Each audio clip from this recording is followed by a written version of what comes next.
Welcome once again to the Speakers Inc. We Speak Global Speakers Showcase Series. Today it is my great privilege and honor to introduce to you a man by the name of Rusty Labuschagne.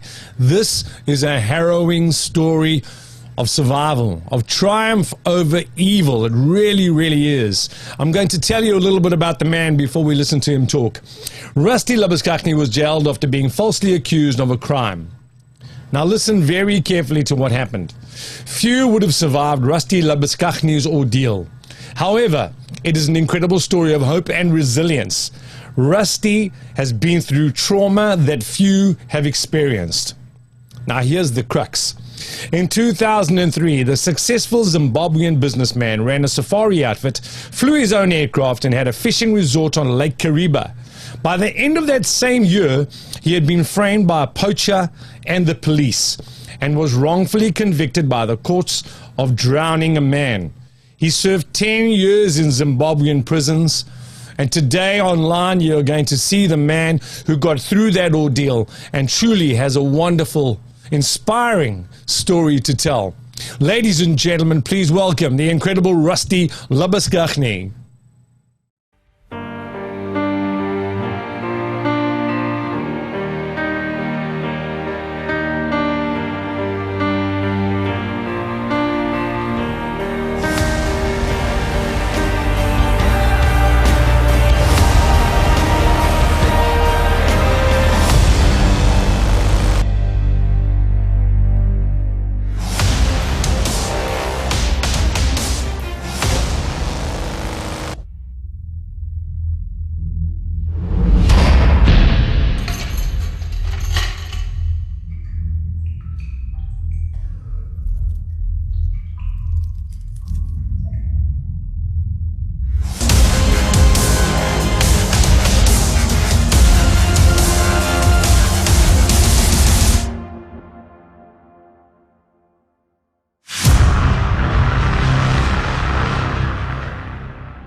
My life started from humble beginnings as a fourth-generation Zimbabwean in a cattle ranching background. Let me quickly highlight the contrast of my life before I got sent to prison. I was living the good life.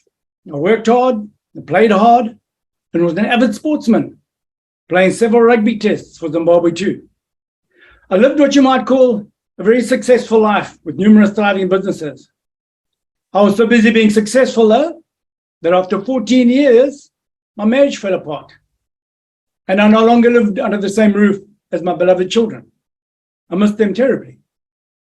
But through making the right business decisions, by the year 2000, life couldn't have been better for this farm boy who grew up dirt poor. I was extremely happy, making plenty of money in my safari business.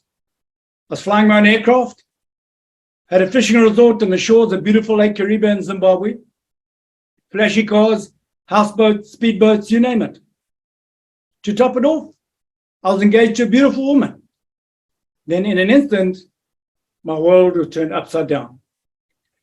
It all started one weekend in December 2000 when I went on a fishing trip with friends to my fishing resort on Lake Kariba.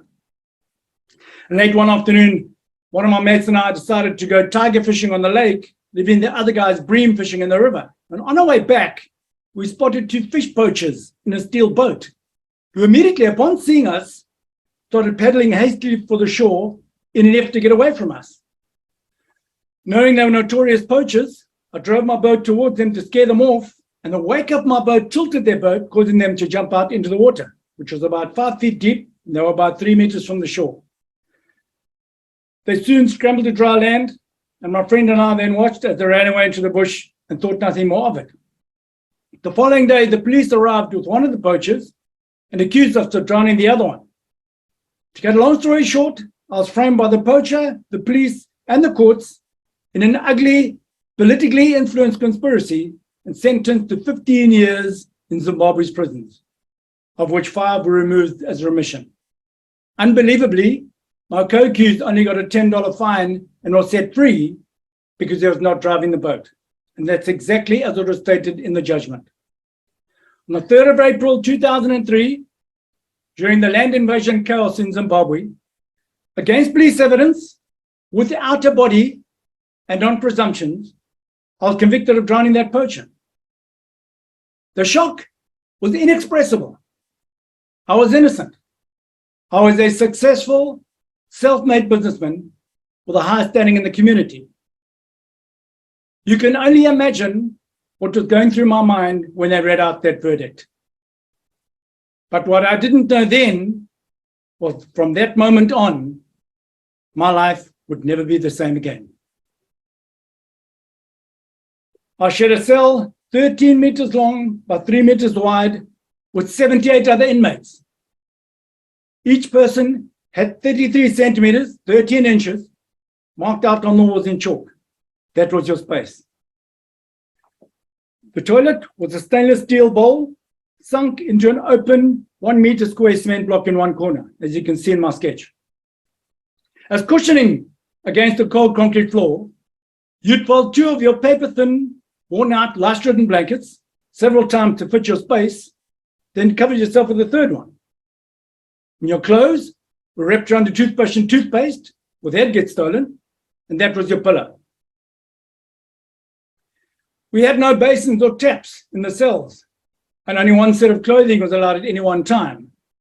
So we had to wash our clothes in the cell toilets at night wearing a blanket, then hang them on the walls with smuggled book staples to dry by the next morning. 3 or 4 of us would take turns to wash our clothes because one garment had to be used to block the toilet to allow the toilet bowl to fill up when attempting to flush. The water only ever dribbled in slowly. Then we'd wash the clothes on the cement block surrounding the toilet bowl to bring them in and out as they washed, as you can see in my sketch. It's just cold walls, bars, and razor wire. No furniture whatsoever. No beds, no tables, no chairs, no cupboards, nothing. Just rows of full defaulted blankets and hundreds of well-used water bottles on bare concrete floors. Not even a mirror. I didn't see my face for the first 8 years. In 2005, during the Zimbabwe dollar crash, Harare city ran out of water. For 3 years, while in Kariba maximum security prison, each prisoner was allocated only 1 plastic cup of water a day. 1 cup of dirty orange city runoff water from a nearby dam, carried by farm prisoners. That was to drink, clean your teeth, wash your face, bath, everything, for 3 years. That's us sitting in formation, waiting for 1 cup a day. I've learned that the most important things in life cannot be bought. Health, loved ones, and friends, in that order. During my first 6 years in prison, I watched over 2,200 guys die, primarily from malnutrition. It was during the Zimbabwe dollar crash, when there was no food outside of prison, never mind in there. During the cholera outbreak of 2008 and 2009, in 8 months, out of 1,200 of us prisoners at Harare Central Prison, 432 guys died. That's more than 1/3 of us in 8 months.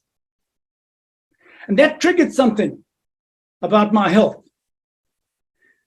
And I'd like you all to do a rain check on your health. Because once your health is gone, everything else in life means nothing.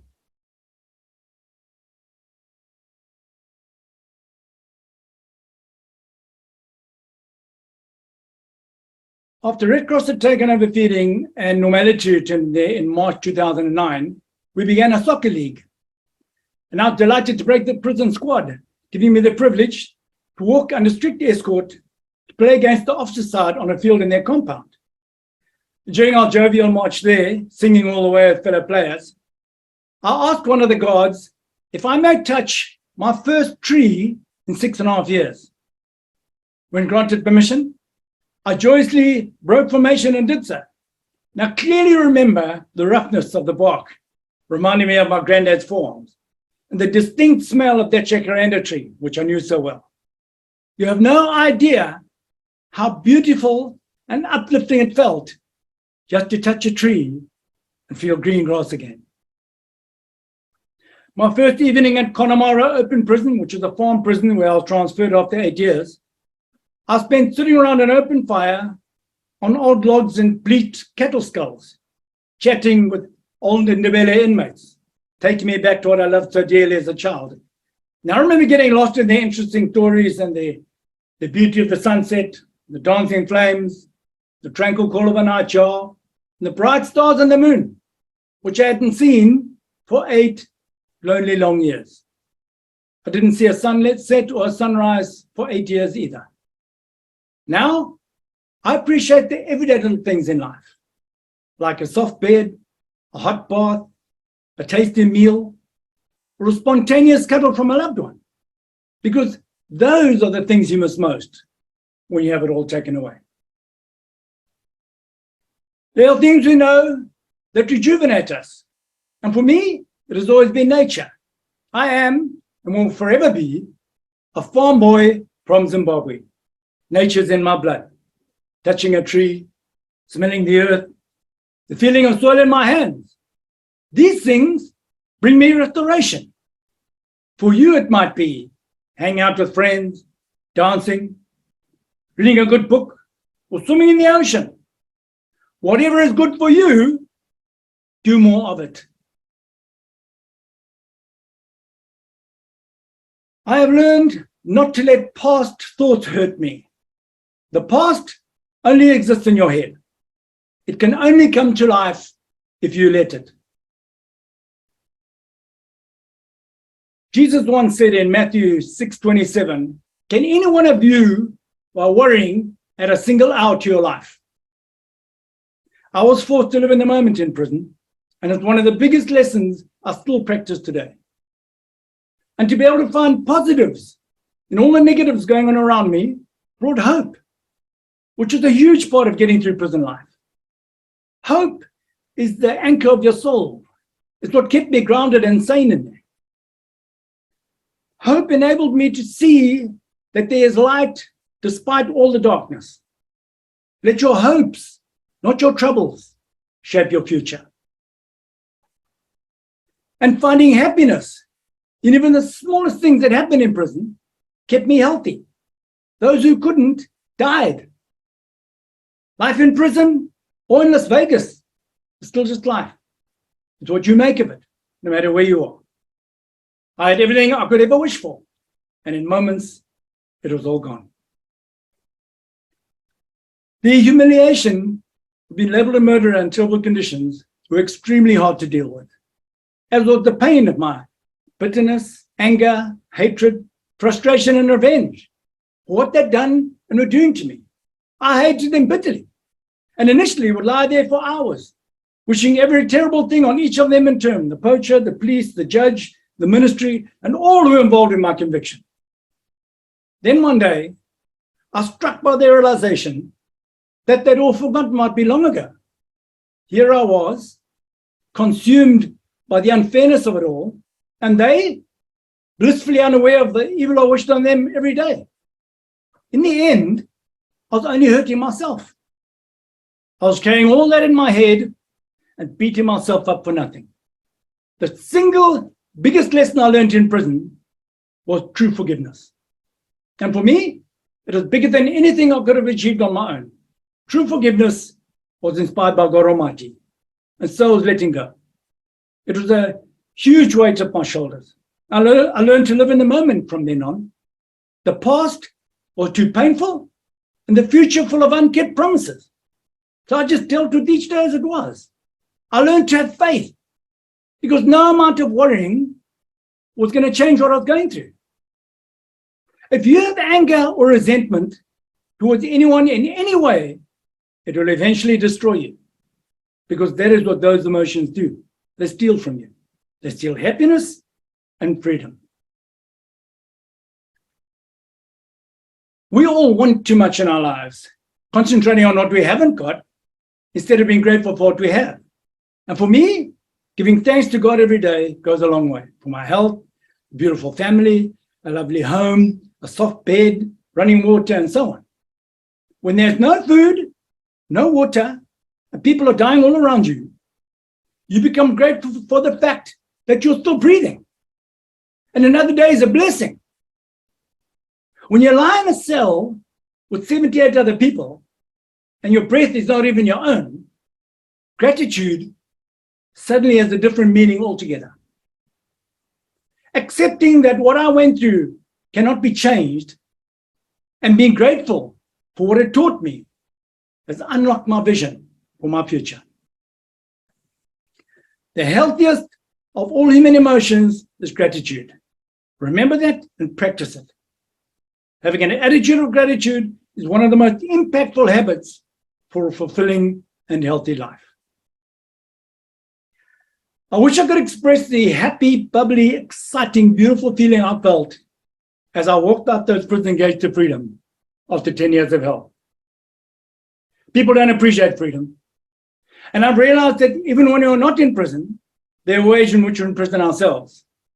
So our business partnerships, badly selected careers, being obsessed with money and ambition in the corporate world, even unhappy marriages. And it's only when you have your freedom completely taken away do you realize in many ways that you were actually in prison too. When I look back on it all, it makes me wish I could somehow get through to people how precious and priceless freedom is. If you look at your life as it is, how free are you within your circumstances? Freedom is not just not being in prison. Freedom is the ability to make a choice and act on it. Freedom is letting go of what you can't control. Freedom is forgiveness. Freedom is being free from negativity. Freedom brings health. If you can be free in all areas of your life, then you'll reach your full potential. In conclusion, I was fortunate. I'd made it big, was very successful, and possibly during that time, I became a bit arrogant. But that experience has made me realize that I'm just a normal human being, that you can't value your life based on your title, your success, or your material possessions. If you had everything taken away from you right now, who would be left? What would people see looking at you as a person? We need to look at our core values more deeply and see how we can change lives and maybe make a difference in this world. There were times in there when I just felt this was the end. I didn't have the mental strength left to overcome more of those never-ending challenges. But from the bowels of despair comes this realization that just as my mind had helped drag me through those depths that far, so could it pull me out of them. Each and every one of us, when you dig deep enough, can find this inner strength to get through life's toughest times and deepest holes, out of our cages, out of the dark. Every one of you here today is faced with challenges, day in and day out. Those that you look for and those that sneak up on you from behind. But who you are and the depth of your determination is what's going to elevate you to become someone that people will look up to and forever remember. Book me now and I will help you and your team. Thank you.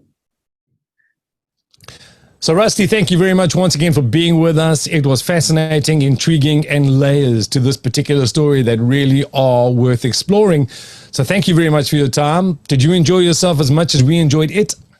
I did, Dwayne.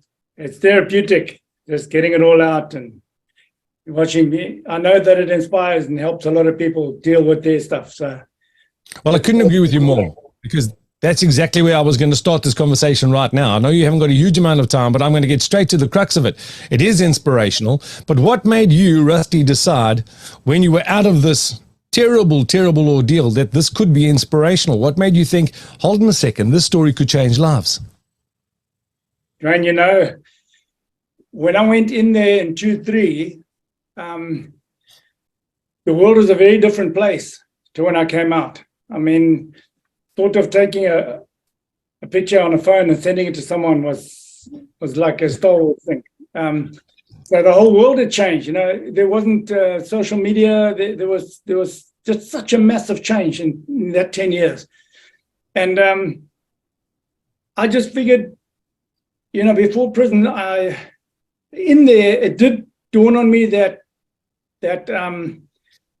I'm going through stuff that a lot of people battle with. But when I started realizing how much the 2008 crash, the Zimbabwe dollar crash, had affected people and the economies around the world, and the amount of people I spoke to that have not only broken in themselves, but broken in the families. And I thought, I've had to go through all this stuff, and maybe it'll be some way of helping people.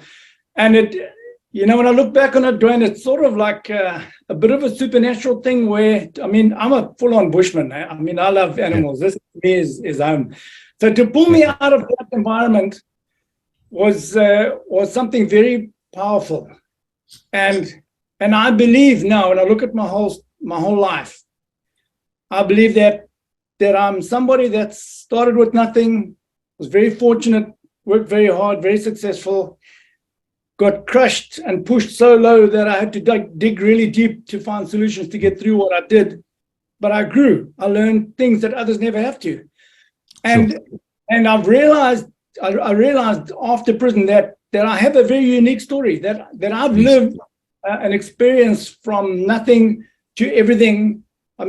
I've flown in private jets with General Swaskov. I've met some big people. I've driven Ferraris, and I've done all that all over the world. And so I've been very privileged and lived there. But I've also groveled and slept on the floor and been through hell. So I've lived it. I haven't learned it. And I just felt that the world had changed so much, and I had got to a very high reputation in my safari game. Yes. I could feel when I came out that I'll never get back there. And there's got to be something bigger. There's got to be something more to my life, something that, because I'm not one to sit around and just, I've got to do stuff. I like being rewarded with what I do. And then when I got the invite to start talking, and I saw how much it started helping people, then it was like a drug. It was like, this is it. It's a purpose. It's like, and that slowly started the journey. And then my wife was an incredible support for me as well. And we started the journey together, and that got me on the road. And it was very therapeutic. Physically and emotionally, to heal from that, it takes time. It took about 5 years to emotionally heal and about 8 years to physically heal. It's incredible. Yeah.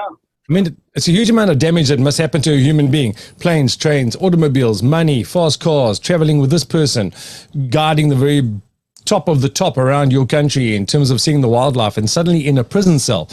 We were talking about the changes that the world had gone through in that time that you were away.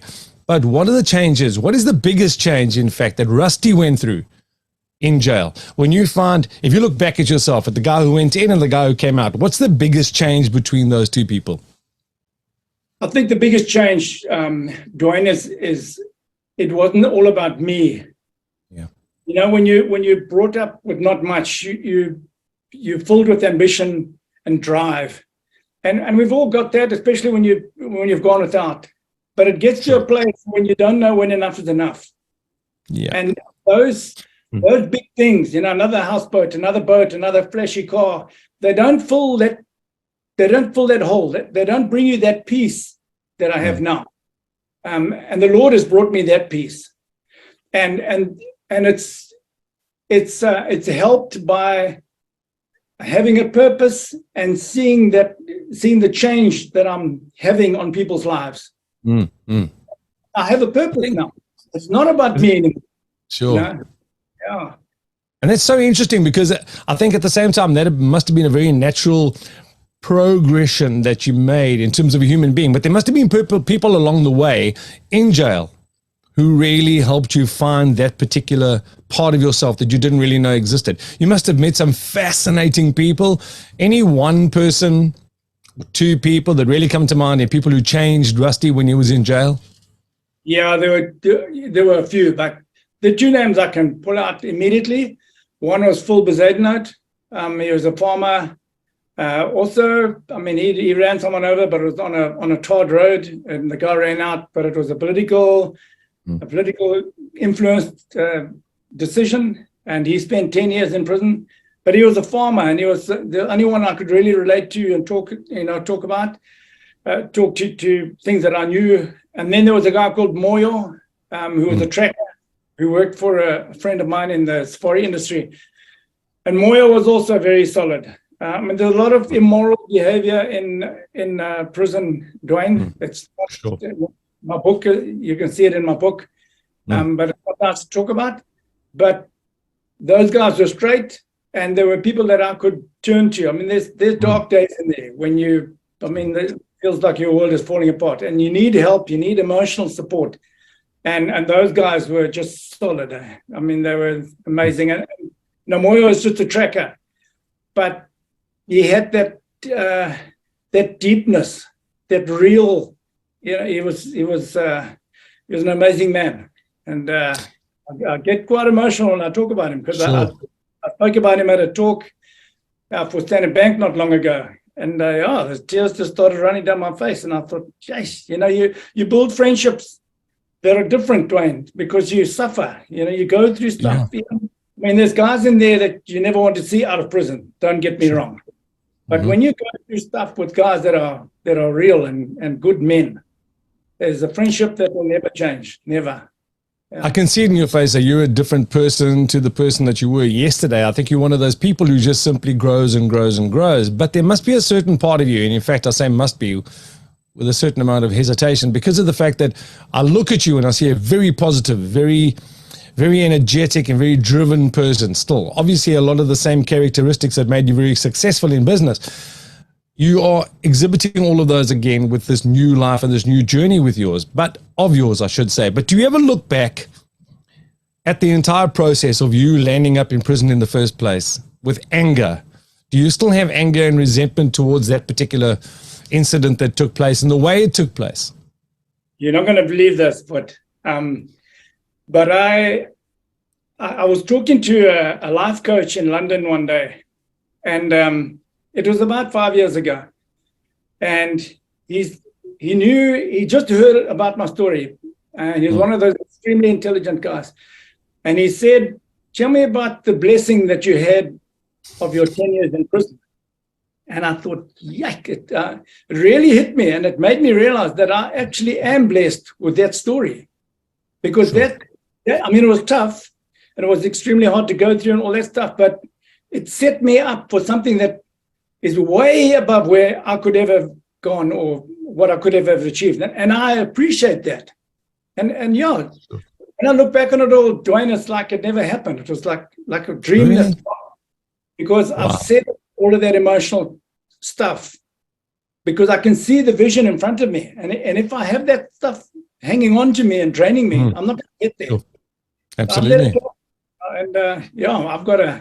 I've got big visions in front of me. Talk about those visions. Talk about those. Where do you see yourself in? Give it 5 years, 6 years, 10 years. Where is Rusty going to be? What's he going to be doing? How much do you think you still have to do? Dwayne, I'm working on a TV series, and it is absolutely unbelievable. It's dramatized, factual, but the guys that have written the first episode, it is unbelievable, and it's moving. It's a big process.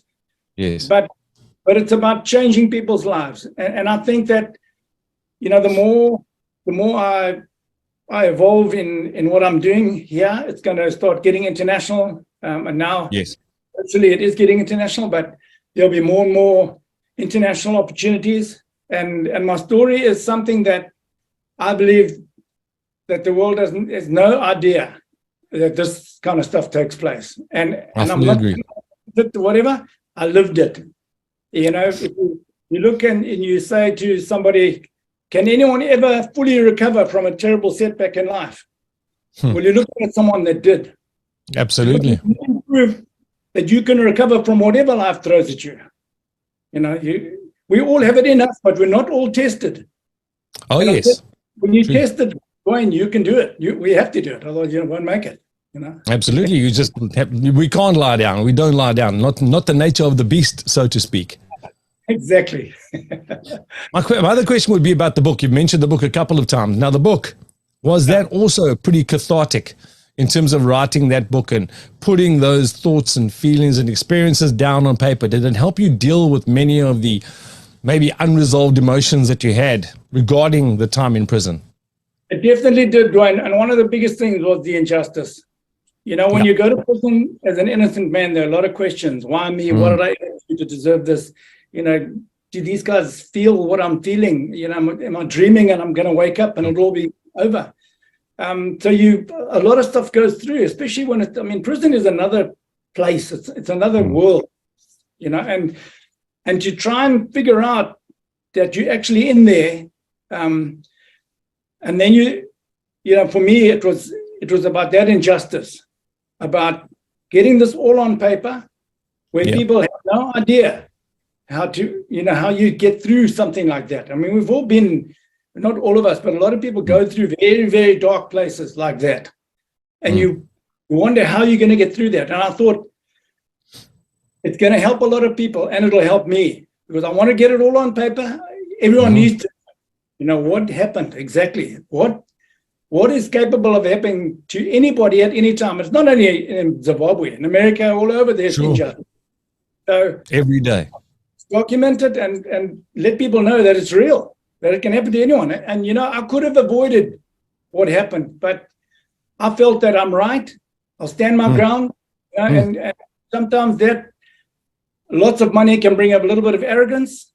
And you think, no, you know, I'm right. So I'll say I'm right. And then, I thought I'll fix you. And they did. I'm going to ask you a question I promised I wouldn't ask, but I'm going to now because we brought it up, the injustice. Yeah. And I'm going to try and word this as carefully as I possibly can because I don't want to make it sound like there's any bitterness in it. The injustice. Did the people who were responsible, or have the people who are responsible for putting you in prison been punished in any way? Do you know? Do you care? Have they ever got their comeuppance? Has karma ever come around to meet them?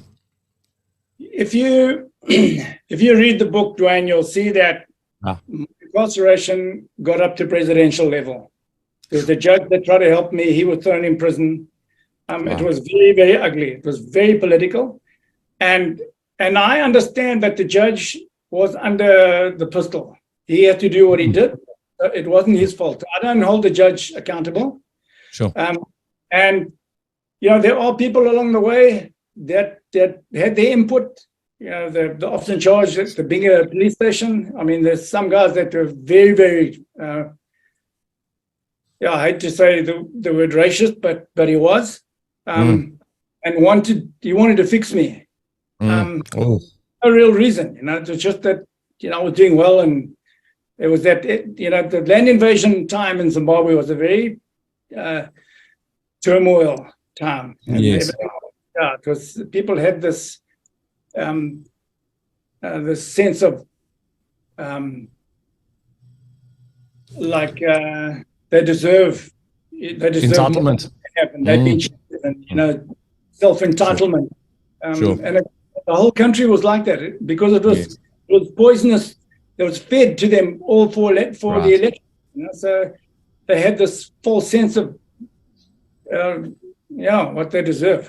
And if there was a reason to read the book, this is another reason to read the book right there, because I just want to read that particular chapter, that particular passage about how that process must have taken place, because it's frightening. But the truth is, here you stand, Rusty. You're a changed man. You're a man with a smile, a vision, and an energy and a real enthusiasm for changing people's lives. And I think that's remarkable. You should really give yourself a pat on the back for doing just that. And I'm sure you're going to continue to do so. Do you feel very positive about your own future? I think we've touched on this slightly, but you must feel very positive now about what the future looks like for Rusty. 100%, John. I'm still very young at heart. I'll be 61 tomorrow.